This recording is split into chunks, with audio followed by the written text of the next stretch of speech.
احمد، ازيك يا احمد؟ الحمد لله على السلامة. غريبة، انت كبرت قوي. والله انا حاولت افضل قصير لكن ما قدرتش. لا بس فاكر يا احمد لما كنا بنلعب واحنا صغيرين؟ وهي دي حاجة تتنسي؟ تعرف قبل ما تندهلي وتقول لي يا بطاطس كنت بفكر في ايه؟ في العروسة اللي خطفتها مني. صحيح. والنبي. طب انت فاكرة ليه انا خطفتها منك؟ عشان خطفتي الطاقية بتاعتي.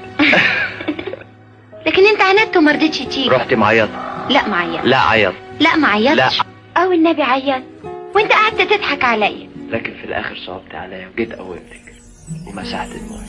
سكت عشان مفيش حاجة، خلاص خلصت فيك.